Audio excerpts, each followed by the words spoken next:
Let's take a look at the new iCraft cutting machine by Loklik.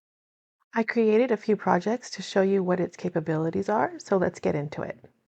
This review is sponsored by Loklik, but all opinions are my own. First off, let's take a look at the machine. As you can see, it looks very familiar to other machines on the market. The machine has one housing for your cutting blade. It also includes an adapter so you can use a scoring tool or a pen for drawing projects. For all of the projects that I am sharing today, I used the standard grip cutting mat that was included with the machine.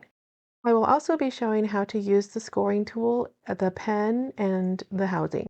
A deep point blade will also be available soon, but I don't have that to share with you just yet. Other cutting mats by HTV Ron are also compatible with the machine. Just keep in mind to use the proper mat for your project. Okay, so let's get started. So the first thing you're going to want to do is go to the Loklik website and download the Idea Studio software. Software is available for Mac, Windows, and also there's a mobile app. I haven't tried the mobile app, but I will be trying that soon. I have a laptop, so I downloaded the Windows version. Once you open the software, you'll see that it's very similar to other softwares on the market. You can upload your own images or browse through their library. As we look through the library, you can see there's different categories, like for holidays and events. There is a variety of fonts available to you, as well as shapes. You can sort by type, like standard cut or print then cut images. And also, you can check out the sections for holidays.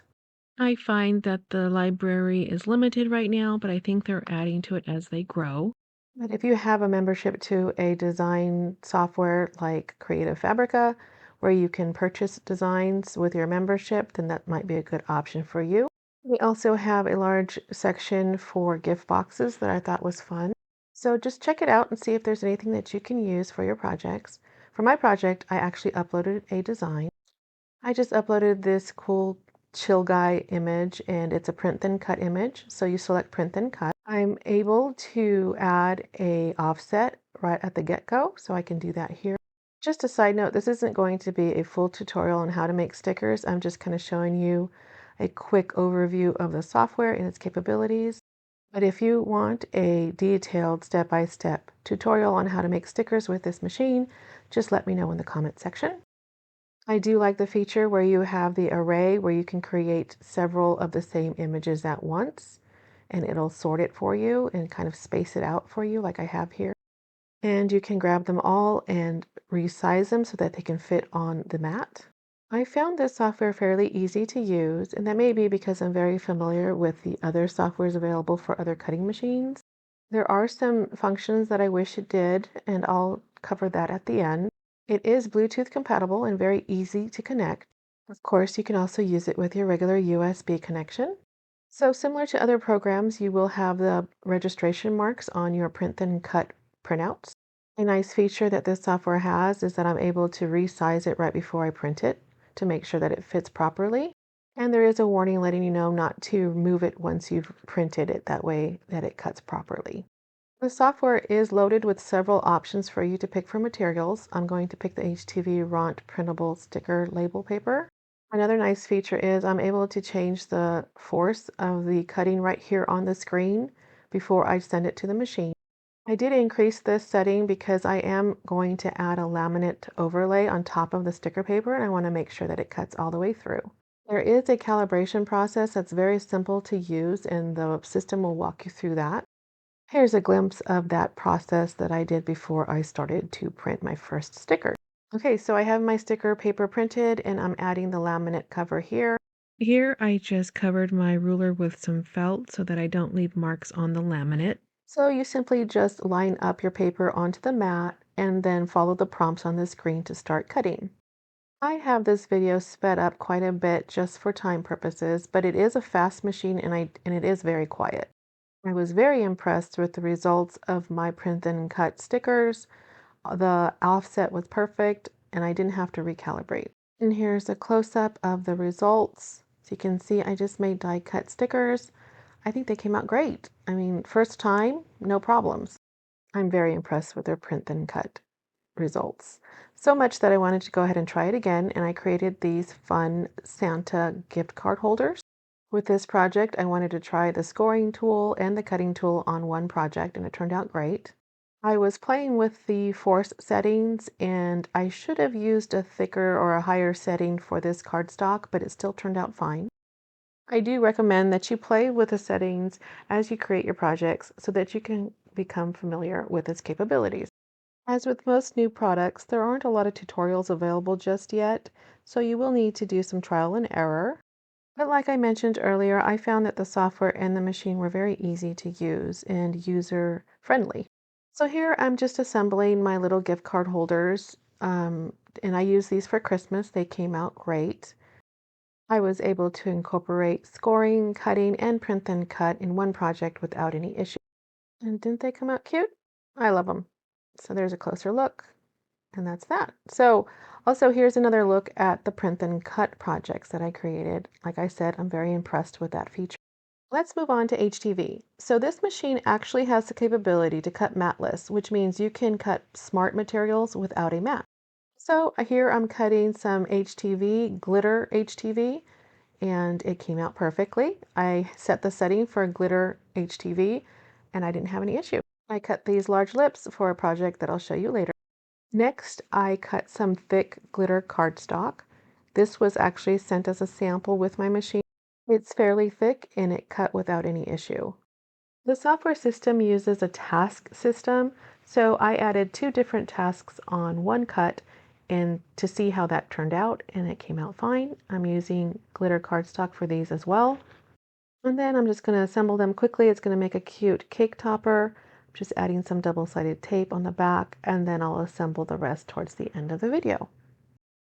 Okay, so just quickly assembling this, like I mentioned, and it came out great. Look how it's really thick cardstock, and I didn't have any issue, no ripping or tearing. So now let's move on to some holographic vinyl. This is permanent vinyl, also from HTV. And so what we're cutting is a Easter bunny pattern that I'm going to be applying on a glass can. Holographic vinyl can be tricky and sometimes it'll tear, but I didn't have any issue with this. It came out perfect. And the last project I'm going to share with you is a glitter cardstock card. I know a lot of people like to use their machines for card making, so I decided to try to make one using the draw feature and also the scoring feature. I would normally have picked a draw font, but I just picked one from my system just to show what this can do. And as you can see, it kind of draws the outline of the font similar to other systems on the market. If you want your card to have more of a handwritten look, then you'll want to pick a drawing font.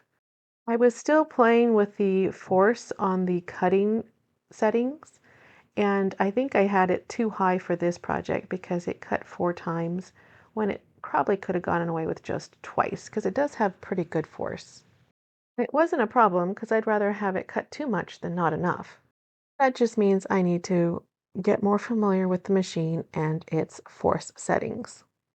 Okay, so it turned out great. Here's just a close-up. Again, this is glitter cardstock. I put it face down so that we could write on the back side for the inside of the card. And the scoring worked fine. I'm just kind of using my bone tool here to finish the edge. Okay, so while I assemble all of my projects and finish them off, I'm going to go over the pros and cons of this system.